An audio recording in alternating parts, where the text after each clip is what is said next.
بسم الله الرحمن الرحيم. الحمد لله رب العالمين، وأشهد أن لا إله إلا الله وحده لا شريك له، وأشهد أن محمدا عبده ورسوله صلى الله وسلم عليه وعلى آله وأصحابه أجمعين. أما بعد، قال المصنف شيخ الإسلام محمد بن عبد الوهاب رحمه الله تعالى في كتابه المبارك كتاب التوحيد، قال: باب من جحد شيئا من الأسماء والصفات، أي أسماء الله تبارك وتعالى الثابتة في كتابه وسنة نبيه عليه الصلاة والسلام، وكذلك صفاته التي ثبتت في الكتاب والسنة.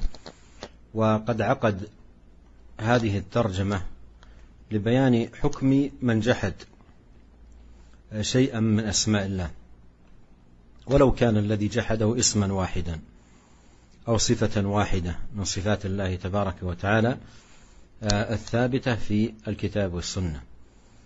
وقد دلت الدلائل مما ساقه رحمه الله وما لم يسقه على أن جحد شيئا من أسماء الله وصفاته كفر بالله، لأن من الإيمان بالله الإيمان بأسمائه وصفاته الثابتة في كتابه وسنة نبيه عليه الصلاة والسلام. بل إن الإيمان بالله عز وجل يقوم على أركان ثلاثة، أحدها الإيمان بأسماء الله وصفاته. فمن لم يقر بأسماء الله وصفاته وجحدها أو جحد شيء منها كفر بهذا الجحد وهذا الإنكار لأسماء الله عز وجل وصفاته. وبهذه الترجمة يعلم معاشر الكرام أن التوحيد لا يحصل إلا بالإيمان بالله وأسمائه وصفاته، فلا يكون مؤمنا بالله عز وجل من جحدها أو أنكرها أو لم يقر بها أو جحد شيئا منها. Bismillahirrahmanirrahim. Alhamdulillah, segala puji dan syukur kita panjatkan kehadirat Allah Subhanahu wa taala. Salawat dan salam semoga senantiasa tercurahkan kepada junjungan kita Nabi Muhammad sallallahu alaihi wasallam dan juga kepada keluarganya serta seluruh sahabat beliau tanpa terkecuali. Para pemirsa Roja TV dan juga para pendengar Radio Roja dimanapun Anda berada, kita masih dalam pembahasan kitab Tauhid, kitab yang penuh berkah, karya Al-Imam Muhammad bin Abdul Wahab rahimahullahu ta'ala. Dan sekarang kita sampai pada bab yang baru, yaitu bab man jahada syai'an minal asma' wa sifat. Bab tentang orang yang menolak sebagian dari nama-nama dan sifat-sifat Allah Subhanahu wa ta'ala, yaitu menolak nama-nama Allah yang telah ditetapkan dalam Al-Quran maupun sunnah Nabi SAW. Demikian juga menolak sifat-sifat yang thabitah yang telah ditetapkan dalam Al-Quran maupun sunnah Nabi SAW. Penulis membawakan bab ini untuk menjelaskan tentang bagaimana hukum orang yang menolak nama Allah atau sifat Allah. Ya, meskipun dia hanya menolak satu nama. Ini nama Allah sudah jelas dalam Al-Quran dan sunnah, dia tolak, dia sudah tahu dia tolak. Atau dia menolak sifat-sifat ini telah tersebutkan dalam Al-Quran, ada dalam sunnah, ada, dia tolak meskipun satu sifat saja. Ya, bagaimana hukumnya orang yang seperti ini? Ya, dalil-dalil telah menunjukkan bahwasanya barang siapa yang menolak sebagian dari nama-nama Allah, sifat-sifat Allah, maka dia telah kufur kepada Allah Subhanahu wa taala. Kenapa? Karena iman kepada Allah, ya, di antaranya adalah yang termasuk iman kepada Allah adalah iman dengan nama-nama Allah dan sifat-sifatnya. Karena iman kepada Allah tidak bisa tegak kecuali di atas 3 rukun, di antaranya al-iman bil asma wa sifat, ya. Iman terhadap nama-nama Allah dan sifat-sifat Allah yang maha tinggi, nama-nama Allah yang maha indah. Maka barang siapa yang tidak mengakui adanya nama-nama Allah, tidak mengakui sifat-sifat Allah, dia mengingkari nama-nama Allah yang indah, dia mengingkari sifat-sifat Allah yang indah, maka dia sebenarnya tidak beriman kepada Allah. Maka dia telah kufur dengan pengingkaran tersebut. Dari sini para pemirsa yang dirahmati oleh Allah Subhanahu wa taala, dari judul yang dibawakan oleh Syekh Muhammad bin Wahab rahimahullah, kita tahu bahwasanya tauhid tidak mungkin bisa diraih dengan benar kecuali jika disertai dengan iman kepada nama-nama Allah dan sifat-sifat Allah. قال رحمه الله تعالى: وقول الله تعالى: وهم يكفرون بالرحمن قل هو ربي لا إله إلا هو عليه توكلت وإليه متاب.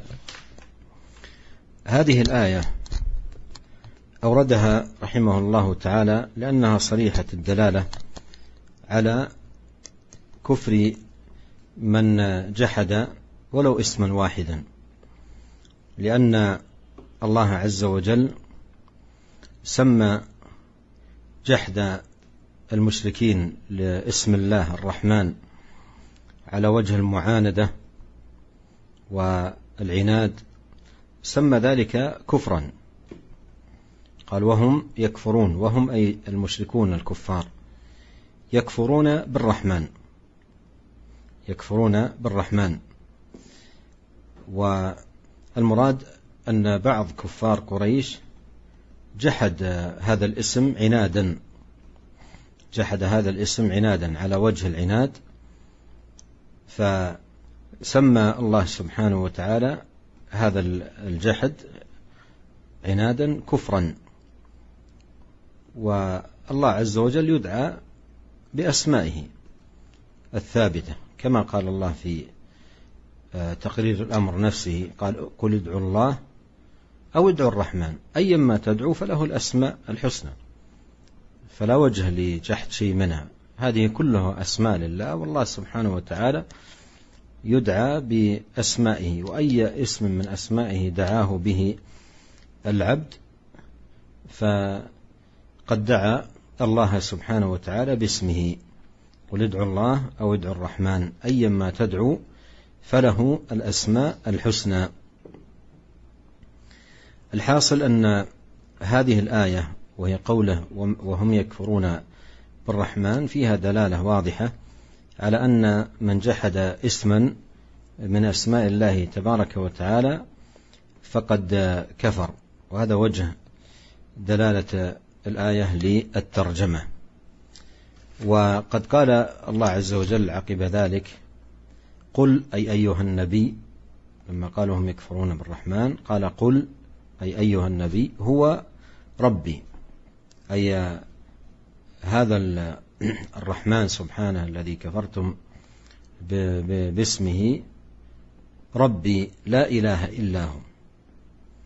ربي أي خالقي ورازقي ومالكي ومدبر أمري، لا إله إلا هو أي لا معبود بحق سواه، فجمع بين الربوبية والألوهية.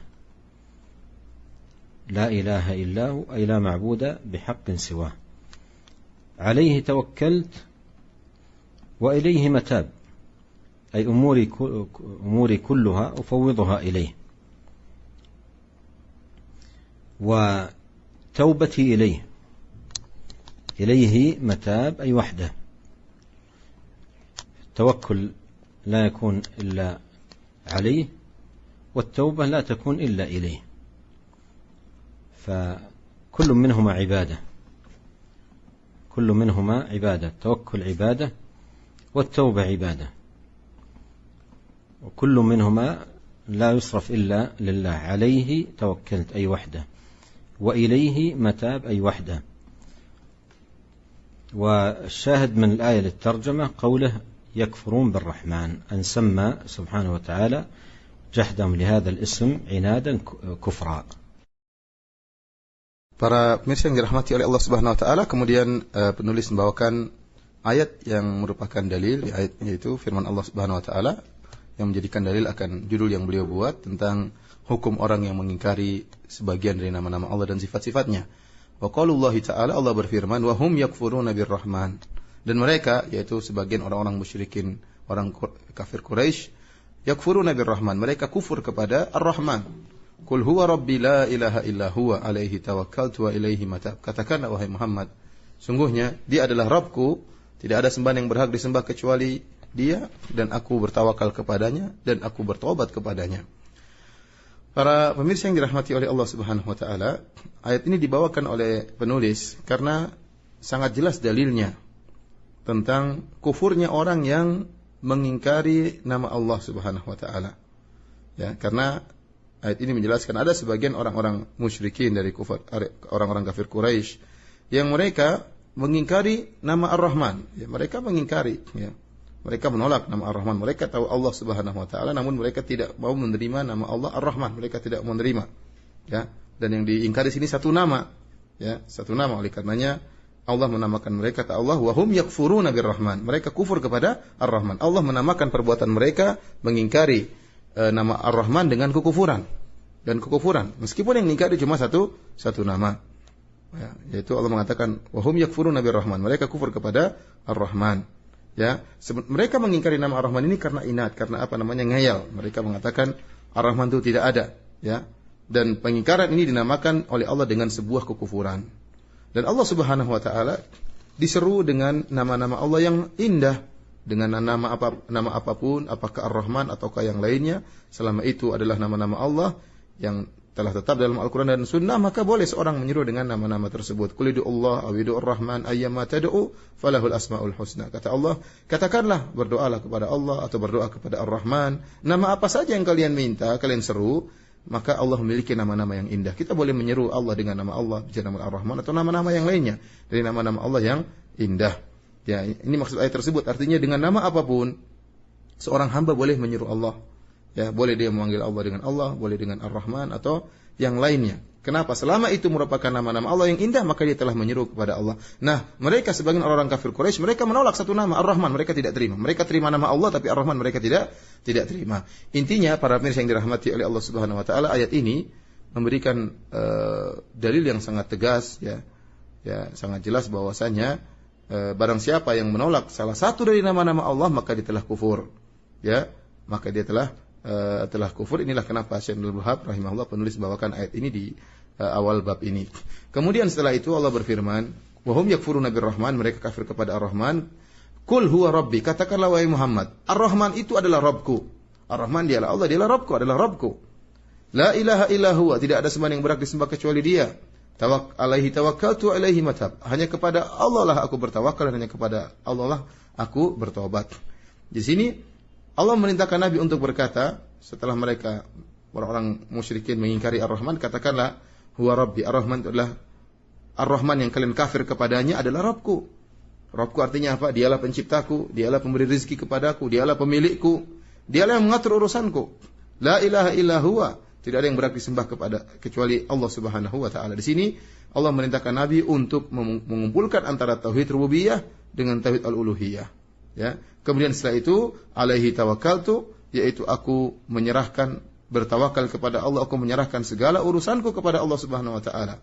Ya, wa ilaihi matab, dan hanya kepada Allah lah aku bertobat. Artinya sebagaimana hanya kepada Allah aku bertawakal, demikian juga ilaihi matab wahdahu, hanya kepada Allah aku bertobat, ya. Dan kita tahu tawakal ya hanya boleh kepada Allah, dan taubat juga tidak boleh hanya kepada Allah Subhanahu wa taala, dan dua-duanya merupakan ibadah, dan dua-duanya tidak boleh diserahkan kecuali hanya kepada Allah. Yang menjadi perhatian kita yaitu firman Allah Subhanahu wa taala dalam ayat ini, wa hum yakfuruna bir-Rahman, mereka kufur kepada Ar-Rahman. Ya, Allah menamakan sikap sebagian orang kafir Quraisy yang menolak satu nama Allah itu Ar-Rahman sebagai bentuk kekufuran. Qala rahimahullahu taala wa fi sahih al-Bukhari qala Ali رضي الله عنه حدثوا الناس بما يعرفون أتريدون أن يكذب الله ورسوله. هذا الأثر أورده رحمه الله تعالى لبيان ما فيه من خطورة تكذيب الله وتكذيب رسوله عليه الصلاة والسلام. ومن جحد شيئا من أسماء الله أو صفاته الواردة في الكتاب أو الواردة في السنة فهو مكذب لله عز وجل ومكذب لرسوله عليه الصلاة والسلام. والله يقول ومن أظلم ممن افترى على الله كذبا أو كذب بالحق لما جاء إنه لا يفلح الكافرون. فالتكذيب لله والتكذيب الرسول عليه الصلاة والسلام باب من أبواب الكفر والضلال. وقول علي رضي الله عنه حدثوا الناس بما يعرفون، حدثوا الناس بما يعرفون، ليس المراد أن ما لا يعرفه الناس لا يحدثون به، إذن لبقي الناس على جهلهم لا يحدثون بشيء، وإنما مراده رضي الله عنه بقوله بما يعرفون أي بما تبلغه عقولهم، لأن العلم مراتب ودرجات ويتدرج في بيانه وتعليمه بحسب حال المتعلم، كما يوضح ذلك قول ابن مسعود رضي الله عنه في صحيح مسلم: ما أنت بمحدث قوما حديثا لا تبلغه عقولهم إلا كان لبعضهم فتنة. وعليه ينبغي أن يعلم أن هذا الأثر ليس المراد به أن الناس لا يحدثون بأي شيء لا يعرفونه، وإنما المراد الترفق بهم في التعليم والتدرج وأخذ العلم شيئا فشيئا حسب حال المتعلم ومقدرته في العلم وحاجته أيضا العلمية. Kemudian penulis membawakan sebuah athar yang diriwayatkan oleh Imam Al-Bukhari. Wa fi sahih Al-Bukhari, dalam sahih Al-Bukhari, qala Ali bin Abi Thalib radhiyallahu ta'ala anhu berkata, hadithun nasa bima ya'rifun, sampaikanlah kepada manusia apa yang mereka ketahui. Aturiduna an yukadzdzaballahu wa rasuluh, apa kalian ingin Allah dan Rasulnya didustakan? Para pemirsa yang dirahmati oleh Allah Subhanahu wa taala, athar ini dibawakan oleh Syekh Muhammad bin Abdul Wahhab rahimahullahu taala untuk menjelaskan tentang berbahayanya pendustaan Allah dan pendustaan kepada Rasul. Ya, mendustakan Allah dan Rasul berbahaya. Ya. Barang siapa yang menolak salah satu dari sebagian nama-nama Allah dan sifat-sifatnya, maka dia telah mendustakan Allah dan Rasulnya. Ya.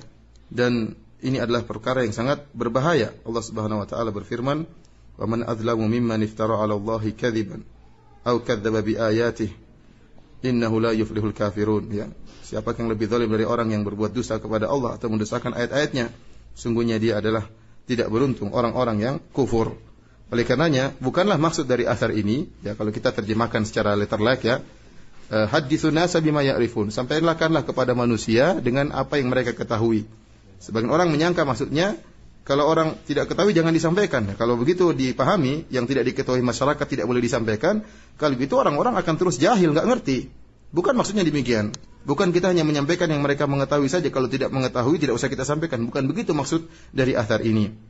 Tetapi maksudnya hadithun nasa bima ya'rifun, sampaikanlah kepada manusia dengan apa yang mereka ketahui. Maksudnya sampaikanlah kepada manusia, masyarakat sesuai dengan kadar nalar mereka, kemampuan nalar mereka. Jadi maksudnya ya, jangan sampai kita menyampaikan yang di luar kemampuan mereka mampu untuk berpikir. Kenapa? Karena ilmu itu bertingkat-tingkat, harus diberikan secara sedikit demi sedikit, secara bertahap. Oleh karena dalam Sahih Muslim, Ibnu Mas'ud radhiyallahu ta'ala anhu pernah berkata, "Ma anta bimuhadditsin qauman haditsan la tablughu uquluhum illa kana li ba'dihim fitnah."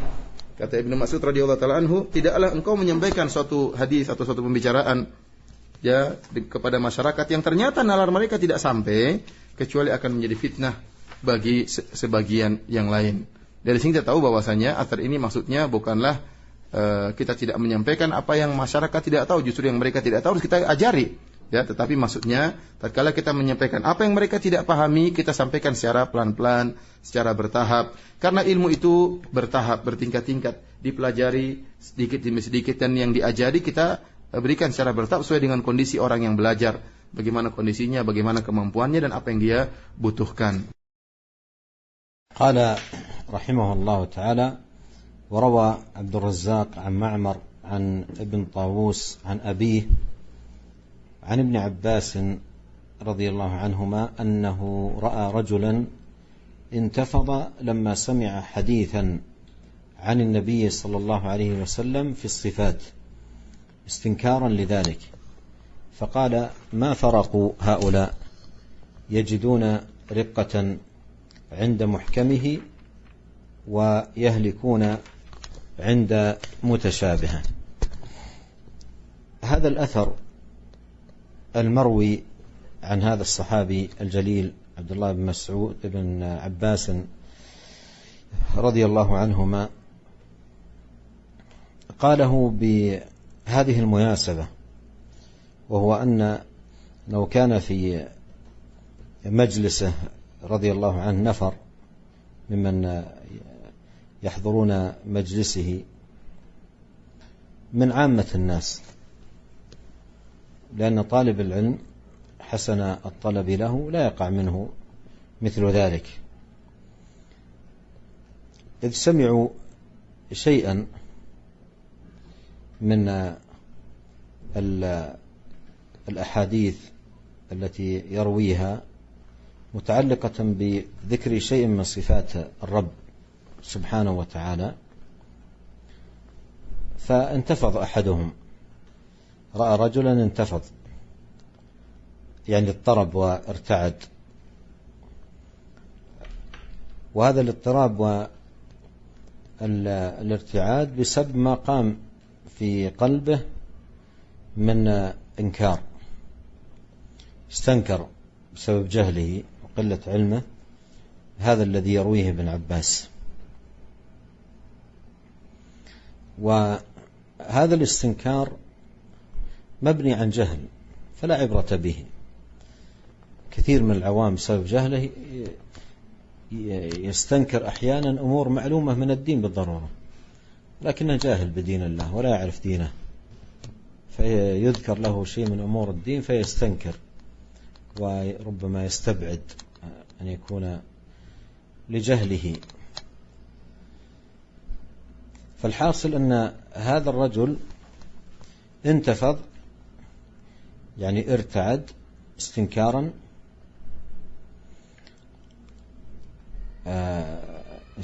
لذلك، فقال ابن عباس رضي الله عنه: ما فرقوا هؤلاء. ما هنا استفهامية، أي والفرق الخوف، ما فرق هؤلاء أي ما خوف هؤلاء، ما هذا الخوف، ما هذا الفزع، أي أن هذا خوف وفزع في غير محله، أن هذه أحاديث صحاح أمرها بين، فهذا خوف ليس في محله، فزع ليس في محله، وإنما منشأه الجهل وقلة العلم. وقيل في ضبط هذه الكلمة ما فرق هؤلاء بالتشديد، تشديد الراء، ما فرق هؤلاء، أي هذا ومن هم على أمثاله بسبب جهلهم وقلة علمهم ليس عندهم تفرقة بين الحق والباطل لجهلهم وقلة علمهم. ما فرق هؤلاء أي لا يفرقون ولا يميزون بسبب الجهل وقلة العلم. يجدون رقة عند محكمه، أي الشيء الواضح لهم، يجدون رقة عند أي لينا وقبولا له، ويهلكون عند متشابهه. المراد بمتشابه أي ما اشتبه عليهم هم فهمه ومعرفته بسبب قلة بصيرتهم وجهلهم، يهلكون عند متشابه. وحقيقة هذا الذي أشار إليه ابن عباس رضي الله عنهما سبب هلاك كثير من الناس، لكونه جاهل بالدين، جاهل بالنصوص، جاهل بالأدلة، يبادر إلى الإنكار والاستنكار والتعجب من أمور صحاح ثابتة في دين الله سبحانه وتعالى، لا يستنكرها لشيء إلا للجهل الذي قام في نفسه بدين الله سبحانه وتعالى. فلا يفرقون، مثل ما قال ابن عباس: ما فرق هؤلاء، لا يفرقون بين حق وباطل وهدى وضلال،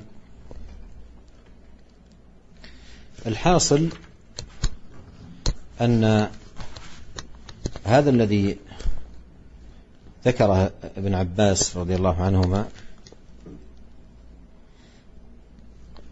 يفيد أن آيات الصفات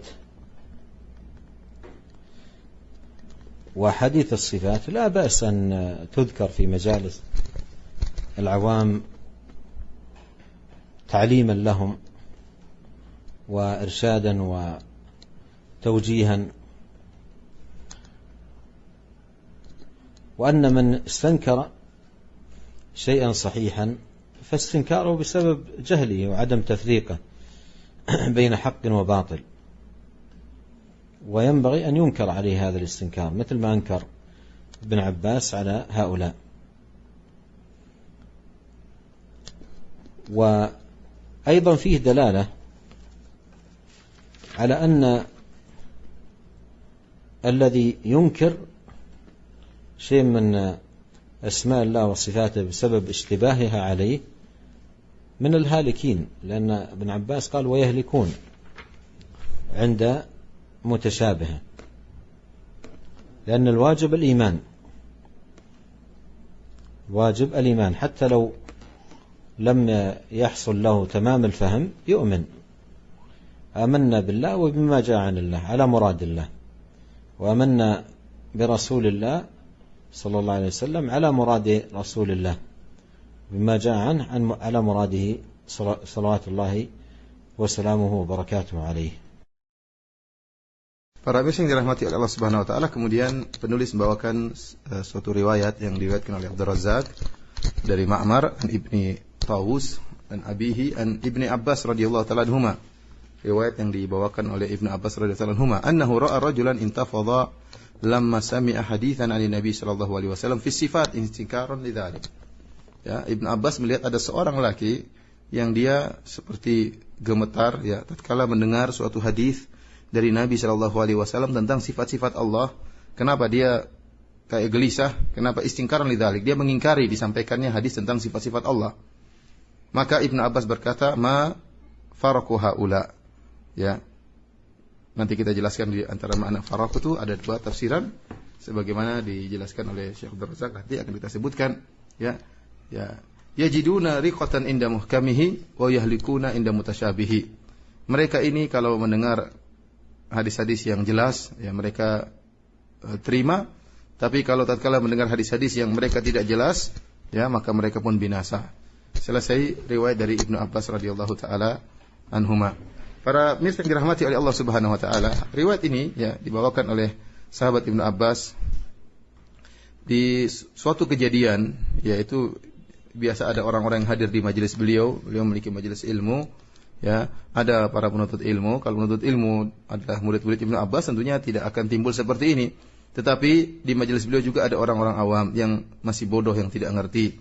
Ya, tatkala mereka mendengar suatu hadis yang berkaitan dengan sifat-sifat Allah atau nama-nama Allah Subhanahu wa taala, maka dia pun bimbang, dia pun seperti gelisah, seperti gemetar. Ya. Kenapa? Karena dia tidak bisa menerima hadis tersebut.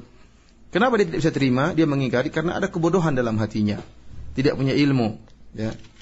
Ya. Oleh karena kita katakan pengingkaran ini dibangun di atas kejahilan, maka tidak usah diperhatikan, ya. Karena orang mengingkari, banyak orang mengingkari, orang-orang awam mereka mengingkari, bahkan yang mereka ingkari adalah perkara-perkara agama.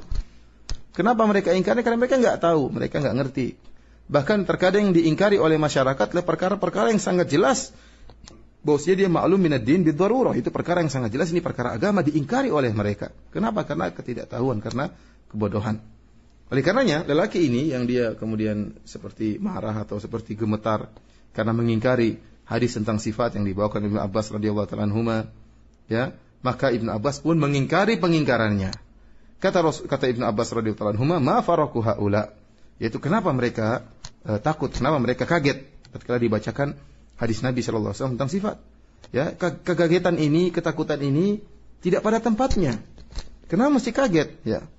Kenapa? Kenapa mesti kaget? Hadis-hadis tentang sifat juga harus disampaikan. Mereka itu kaget, mereka takut karena mereka tidak punya ilmu, karena mereka jahil. Ya, mereka jahil. Maka kekagetan mereka tersebut, ya, mereka takut tersebut diingkari oleh Ibnu Abbas. Jadi mereka mengingkari Ibnu Abbas yang menyampaikan hadis tentang sifat, Ibnu Abbas malah mengingkari pengingkaran mereka. Sebagian ulama yang menyatakan dibaca bukan ma faraqu haula tapi ma farraqa haula, ya. Yang artinya kenapa mereka tidak bisa membedakan. Mereka tidak bisa membedakan antara hak dan yang batil. Ya, mereka tidak bisa membedakan mana yang benar dan mana yang salah. Ya. Kalau mereka mendapati perkara-perkara yang jelas, ya, kata Ibnu Abbas, yajiduna riqatan 'inda muhkamihi. Kalau mereka mendengar hadis-hadis yang jelas yang mereka ngerti, mereka terima. Ya, wa yahlikuna 'inda mutasyabihi. Tapi mereka tatkala mendengar hadis-hadis yang mutasyabih, artinya mereka tidak paham, ya. Ya, Ibnu Abbas paham, tapi sifat hadis-hadis tentang sifat yang mereka tidak paham maksudnya. Samar bagi mereka karena mereka bodoh, lantas mereka tidak terima hadis tersebut. Kenapa? Karena kurangnya ilmu mereka dan karena kejahilan mereka. Akhirnya mereka tatkala mendengar hadis-hadis yang berkaitan dengan sifat, mereka tolak, mereka ingkari. Kenapa? Karena kebodohan terhadap agama. Ya, karena tidak tahu tentang perkara-perkara yang benar, perkara-perkara yang sahih. Ya, jadi pengingkaran mereka itu dibangun di atas kejahilan. Ya, karena mereka tidak bisa membedakan antara kebenaran dengan kebatilan. Intinya para pemirsa yang dirahmati oleh Allah Subhanahu wa taala, riwayat yang disebutkan atau kisah yang disebutkan oleh Ibnu Abbas ini memberikan faedah kepada kita bahwasanya hadis-hadis tentang sifat-sifat Allah, ya, tentang nama-nama Allah tidak mengapa disampaikan di majelis-majelis umum, majelis orang-orang awam untuk menjelaskan kepada mereka dan beri bimbingan kepada mereka tentu dengan penjelasan yang baik. Penjelasan yang baik tentang hadis-hadis tersebut bukan berarti jangan disembunyikan, justru kita berusaha menjelaskan tentang sifat-sifat Allah, kita berusaha mengenalkan Allah kepada masyarakat dengan menyebutkan sifat-sifat Allah dengan nama-nama Allah, tapi dengan penjelasan yang benar, dengan pengarahan. Dan kalau ada yang mengingkari pembahasan tentang sifat-sifat Allah, ya, dikarenakan kejahilan, ya, maka pengingkaran ini yang harus diingkari. Pengingkaran ini yang harus diingkari karena Ibnu Abbas mengingkari orang yang mengingkari. Tatkala disampaikan hadis tentang sifat diingkari, maka Ibnu Abbas mengingkari pengingkaran tersebut. Ya. Dan ini dalil bahwasanya barang siapa yang mengingkari sifat-sifat Allah Subhanahu wa taala karena kebodohannya, maka dia termasuk dari halikin. Karena Ibnu Abbas mengatakan wa yahlikuna inda mutasyabihi. Mereka binasa tatkala mendengar hadis-hadis tentang sifat-sifat Allah Subhanahu wa taala. Karena yang wajib bagi orang awam, mereka harus beriman terhadap sifat-sifat Allah. Meskipun terkadang mereka tidak bisa memahami sifat-sifat Allah tersebut secara sempurna. Tetapi tidak boleh mereka tolak. Mereka imani dulu, nanti mereka belajar sedikit demi sedikit tentang maksud dari sifat-sifat Allah tersebut. Sebagaimana perkataan sebagian ulama, ya, kita beriman kepada Allah, bima ja'anillah ala muradillah. Beriman kepada Allah tentang apa yang datang dari Allah sesuai dengan kehendak Allah.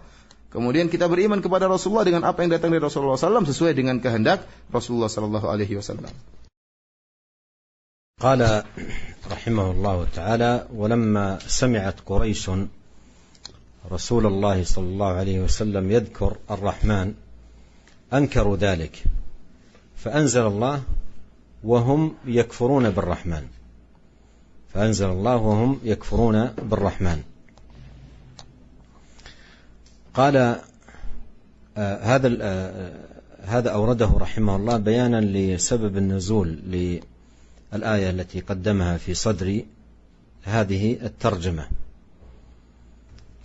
وقد نقل ذلك غير واحد من المفسرين كالطبري وابن كثير وغيرهم، أن قريشا لما سمعت الرسول صلى الله عليه وسلم يذكر الرحمن أنكروا ذلك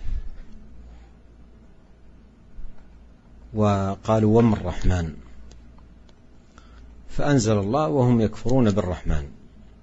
والشاهد أن الله عز وجل سمى جحدهم لهذا الاسم كفرا،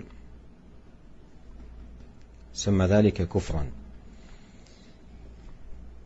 وعند كتابة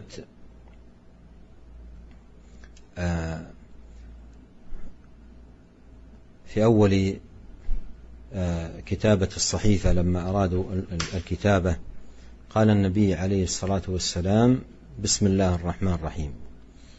قالوا: لا نكتب إلا ما نعرف، باسمك اللهم. قالوا لا نكتب الرحمن ولا ندري من الرحمن ولا نكتب إلا باسمك اللهم. فسمى الله عز وجل هذا الجحد لهذا الاسم العظيم من أسمائه سبحانه وتعالى كفرا بالله. Kemudian para pemirsa yang dirahmati Allah Subhanahu wa taala, di penghujung dari bab ini Syekh Muhammad Al-Wahhab rahimahullah berkata, "Walamma sami'at Quraisyun Rasulullah sallallahu alaihi wasallam yadhkur Rahman ankaru dzalik." Tatkala orang kafir Quraisy mendengar Rasulullah sallallahu alaihi wasallam menyebut tentang Ar-Rahman, di antara nama Allah Ar-Rahman, Rasulullah sallallahu menyeru Allah dengan Ar-Rahman, ankaru dzalik, maka mereka mengingkari, mereka mengatakan, "Wa mar-Rahman?" Siapa itu Ar-Rahman? Maka fa anzalallahu, Allah Subhanahu wa taala menurunkan fihim ayat tentang mereka, wa hum yakfuruna bir-Rahman. Mereka telah kufur kepada Ar-Rahman. Di sini Syekh Muhammad Al-Wahhab rahimahullah menyebutkan sebab ya tentang turunnya ayat ini, ya, yaitu bahwasanya ayat yang berkaitan dengan di awal kajian kita, ya, wa hum yakfuruna bir-Rahman, tentang pengingkaran orang-orang kafir Quraisy terhadap Ar-Rahman. Dan sebab ini telah dinukil oleh banyak ahli tafsir seperti Tabari, kemudian Ibnu Katsir, Al-Qurtubi dan yang lainnya, menyebutkan menukilkan kenapa sebab diturunkan ayat ini, karena orang-orang musyrikin mereka mengingkari nama Ar-Rahman. Mereka berkata, Ar-Rahman, siapakah Ar-Rahman tersebut? Yang perhatian kita bahwasanya kaum musyrikin mereka menolak nama Ar-Rahman. Mereka menolak nama Ar-Rahman. Mereka tidak mau menerima bahwasanya di antara nama Allah adalah Ar-Rahman, dan ini merupakan kekufuran. Oleh karena tatkala Rasulullah SAW hendak menulis perjanjian Hudaybiyah bersama orang kafir, kemudian Rasulullah SAW mengatakan dalam suratnya tersebut, Bismillahirrahmanirrahim. Bismillahirrahmanirrahim. Dengan nama Allah yang Maha Pengasih lagi Maha Penyayang. Maka datanglah orang musyrikin, mereka berkata, kami tidak mengenal Ar-Rahman. Tulislah Bismikallahumma, cukup. Tulislah dengan nama Allah, yaitu dengan nama Allah, itu saja. Jangan ditambah dengan Ar-Rahman. Mereka tidak mau. Intinya para pemirsa yang dirahmati oleh Subhanahu wa taala, sifat mereka, sikap mereka yang mengingkari nama Ar-Rahman adalah kekufuran. Karenanya Allah mengatakan, wahum yakfuruna bir-Rahman. Mereka telah kufur kepada Ar-Rahman. ونسأل الله الكريم رب العرش العظيم أن يوفقنا أجمعين لكل خير إنه سميع قريب مجيب. وأنبه أيضا بهذه المناسبة إلى أهمية هذا العلم والتفقه في أسماء الله وصفاته ومعرفتها، لأن هذا من أعظم أبواب زيادة الإيمان.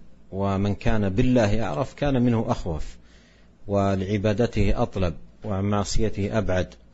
فينبغي على المسلم أن يحرص على المعرفة بأسماء الله والمعرفة بصفاته سبحانه وتعالى، وأن يتلقاها كلها بالقبول والإيمان. والله تبارك وتعالى وحده الموفق لا شريك له.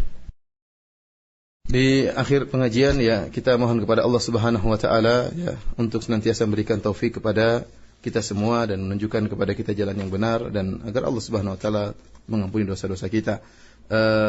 Perlu diingatkan bahwasanya mempelajari tentang nama-nama Allah dan sifat-sifatnya adalah perkara yang sangat penting. Ya, karena orang bagaimana mengenal Allah? Dia harus mempelajari nama-nama Allah dan sifat-sifatnya. Semakin dia mengenal Allah Subhanahu wa taala, maka dia akan semakin takut kepada Allah. Dia akan semakin mencintai Allah Subhanahu wa taala. Dan dia juga sekaligus akan semakin takut kepada Allah Subhanahu wa taala. Dan dia akan semakin jauh dari maksiat kepada Allah Subhanahu wa taala. Dan dia semakin semangat beribadah kepada Allah. Kenapa? Karena dia mengenal siapa Rabbnya. Dia mengenal sifat-sifat Allah dan nama-nama Allah Subhanahu wa taala. Oleh karena saya ingatkan kepada para pemirsa, ya, ada buku bagus yang ditulis oleh Syekh Abdul Razak hafizahullah taala tentang fikih asma Allah al-husna, dan ini sudah diterjemahkan, alhamdulillah, diterjemahkan, bisa dicari di toko-toko buku tentang fikih tentang nama-nama Allah yang maha indah. Karena kita perlu tahu apa nama-nama Allah dan bagaimana maksud dari nama-nama Allah. Ar-Rahman itu apa, ya, Ar-Rahim itu apa, Al-Ghafur itu apa, At-Tawwab itu apa. Kita harus pelajari maknanya apa, agar kita tatkala meminta kepada Allah, kita mohon kepada Allah, kita ngerti betul tentang makna dari kandungan nama-nama Allah tersebut. Oleh karena saya anjurkan kepada para pemirsa ya untuk mencari buku Syekh Abdul Razak, ya, judulnya Fikih Nama-nama Allah yang Indah, sudah diterjemahkan dalam bahasa Indonesia dari beberapa penerbit. Semoga bermanfaat bagi kita semua. Demikianlah para pemirsa yang dirahmati Allah Subhanahu wa taala, kajian kita pada kesempatan kali ini. Selanjutnya saya kembalikan kepada Akhi Fawaz hafizahullah taala. Nah, terima kasih kami ucapkan untuk Fadilatul Syekh jazakumullahu khairan atas materi bahasan yang telah disampaikan, juga Ustaz Firanda yang telah menerjemahkan. Ikhwatal Islam, pendengar dan pemirsa Roja, kita memasuki sesi interaktif, sesi tanya jawab. Untuk Anda yang akan bertanya, silakan bisa hubungi kami di 0218236543 atau pesan singkat di 0819896543. Kami coba sapa yang pertama dari penelpon, silakan. Halo, Assalamualaikum warahmatullahi wabarakatuh. Nah, Waalaikumsalam warahmatullahi. Silakan. Iya, silakan Ibu. Ya, terima kasih. Ya, bagaimanakah kita agar dapat tetap istiqomah dan tidak tergelincir daripada terhadap kesyirikan? Terima kasih. Assalamualaikum warahmatullahi wabarakatuh. Nah, Waalaikumsalam warahmatullahi wabarakatuh. Terima kasih Ibu. Silakan Ustaz. هذا سؤال مهم جدا، وينبغي على المسلم أن تكون استقامته على وفق الأمر الشرعي، كما قال الله سبحانه وتعالى: فاستقم كما أمرت. فينبغي أن تكون استقامة العبد وفق الأمر الشرعي، بحيث يلزم شرع الله سبحانه وتعالى، ولا بد في ذلك من العلم بالشرع، لأنه لا يمكن أن يستقيم على الشرع من لا يعرف الشرع، لأن فاقد الشيء لا يعطيه. ولا بد من الدعاء، فإن استقامة العبد أمرها بيد الله، فليدعو الله عز وجل أن يوفقه وأن يسدده وأن يثبته. ولا بد من المجاهدة للنفس ومجانبة الطرق التي تخرج المرء عن الاستقامة. وحول هذا الموضوع كتبت رسالة مطبوعة، لا أدري هل ترجمت إلى اللغة الإندونيسية أو لا، عنوانها 10 قواعد في الاستقامة، ولعل في الرسالة إجابة تفصيلية لهذا السؤال.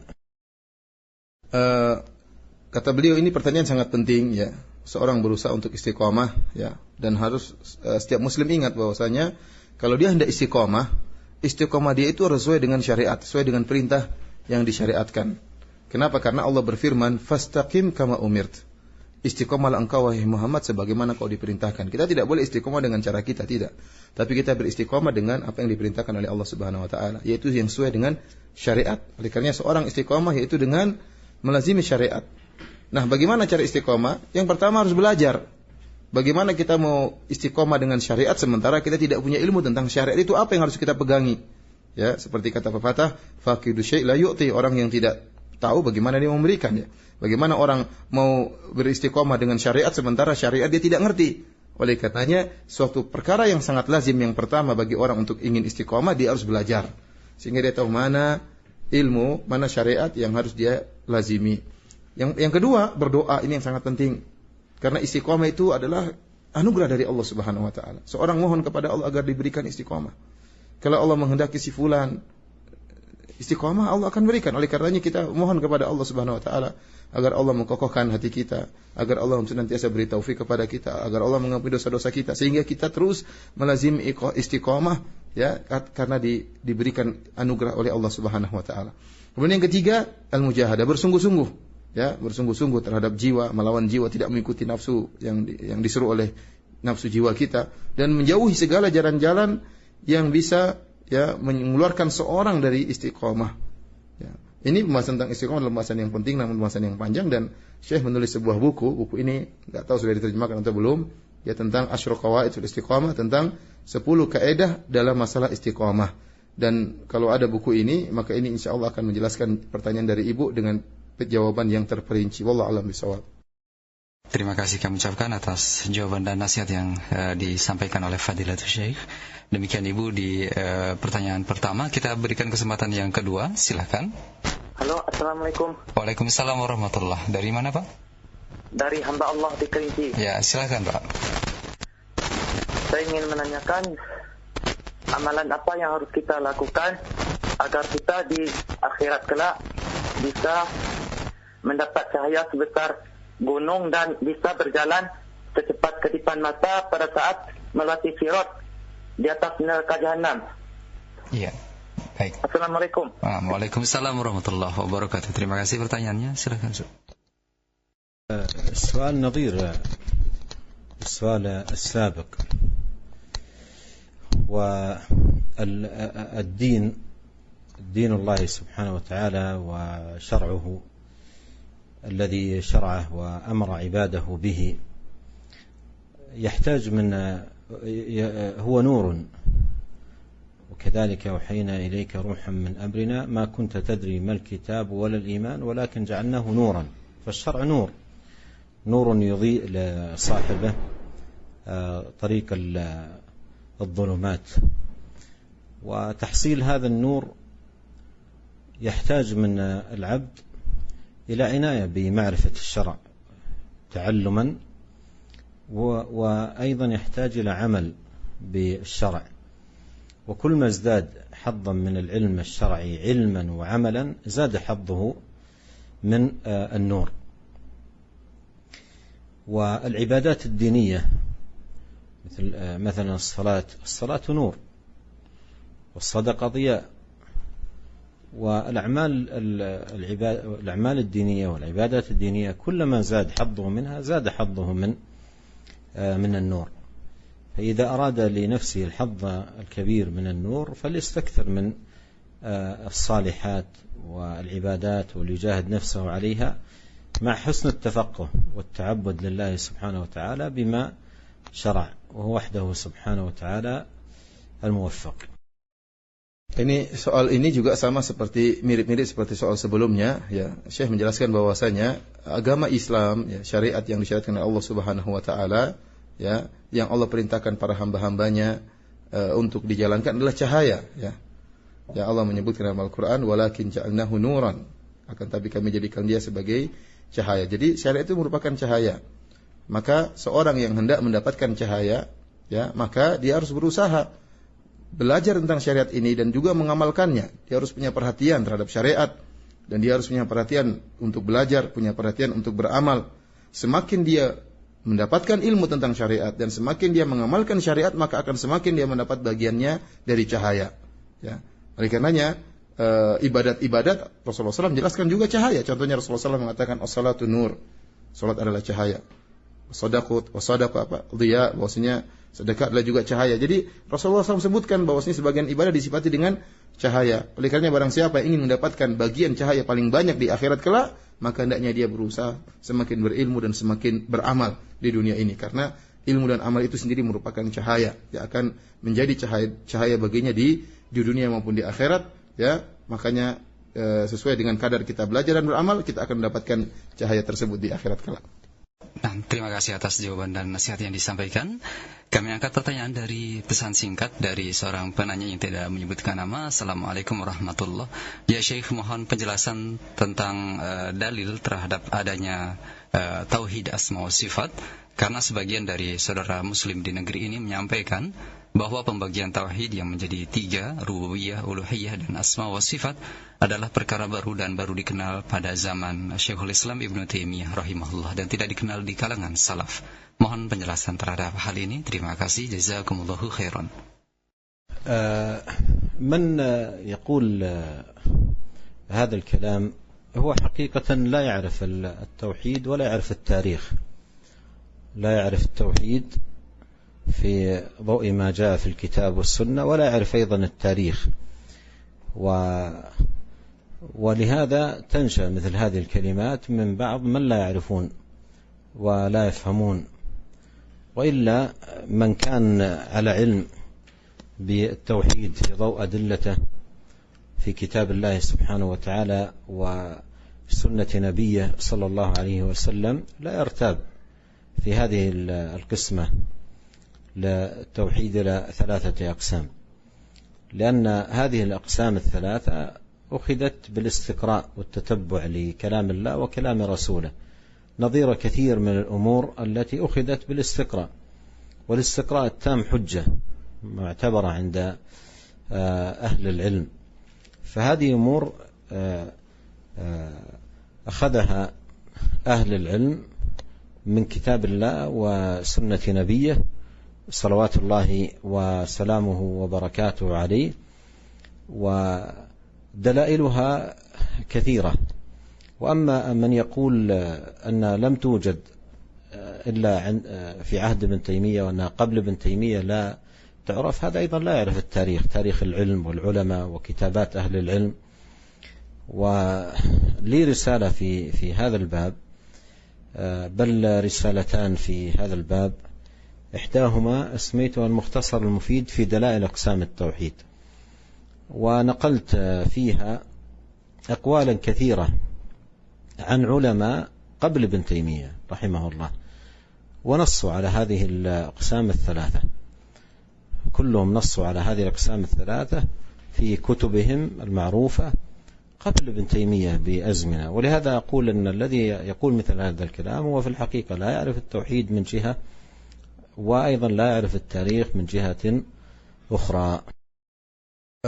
Yang mengatakan bahwasanya pembagian tauhid menjadi 3 itu tidak ada dalam syariat dan juga tidak diketahui kecuali di zaman Ibnu Taimiyah, ini orang yang mengatakan demikian adalah orang yang tidak mengerti tentang tauhid yang dibangun di atas dalil dan juga tidak mengerti sejarah, ya.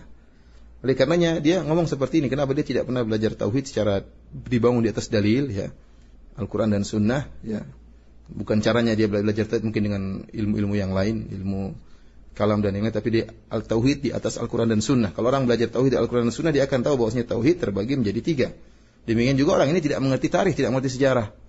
Karena orang yang belajar tauhid di atas Al-Quran dan Sunnah, dia akan dapati bahwasanya dia tidak akan ragu bahwasanya dalil-dalil baik dari kitab maupun sunnah menunjukkan tauhid terbagi menjadi 3, ya. Dan ini diketahui dengan meneliti Al-Quran dan Sunnah, ya, meneliti Al-Quran dan Sunnah. Dan banyak perkara-perkara para ulama membagi-bagi, ya, itu berdasarkan penelitian, seperti membagi hukum fikih menjadi 5, itu karena penelitian, ya. Setelah diteliti dari Al-Quran dan Sunnah, maka diketahui hukum menjadi 5 misalnya. Demikian juga tahu setelah diteliti ternyata menjadi 3. Dan istiqra' tam dan penelitian seperti ini merupakan hujjah jika penelitian tersebut dilakukan di atas dalil-dalil. Oleh karenanya dan banyak sekali para ulama yang telah membagi tauhid menjadi 3 sebelum Syekhul Islam Ibnu Taimiyah rahimahullahu taala. Oleh karenanya orang yang mengatakan bahwasanya pembagian tauhid menjadi 3 tidak muncul kecuali di zaman Ibnu Taimiyah, orang yang tidak mengerti dalil dan juga tidak mengerti sejarah. Barang siapa mempelajari buku-buku ulama dalam tulisan-tulisan mereka, dalam kitab-kitab mereka, dia akan dapati bahwasanya sebelum Ibnu Taimiyah juga banyak ulama yang bagi tauhid menjadi 3. Dan Syekh Abdul Razak punya 2 buku, ya. Yang pertama Al-Qaulus Sadid fi Rad ala man ankara taqsim at-tauhid, ya. Yang pertama buku agak tebal, yang satu lebih tipis, Al-Mukhtasar Al-Mufid fi Dalail Aqsam at-Tauhid. Ini bagus, buku ini lebih tipis. Di situ Syekh menyebutkan tentang para ulama yang mereka menulis dalam buku-buku mereka tentang pembagian tauhid menjadi 3 sebelum Ibnu Taimiyah, jauh sebelum Ibnu Taimiyah. Ternyata sebelum Ibnu Taimiyah sudah ada ulama-ulama dalam buku-buku mereka yang bagi tauhid menjadi 3. Ya, wallahu a'lam bishawab. في ختام هذا اللقاء أسأل الله عز وجل أن يمن علينا أجمعين بالعلم النافع والعمل الصالح وحسن الاتباع للسنة، سنة النبي صلى الله عليه وسلم، والإخلاص في القول والعمل، إنه سميع قريب مجيب. وإلى لقاء آخر. السلام عليكم ورحمة الله وبركاته.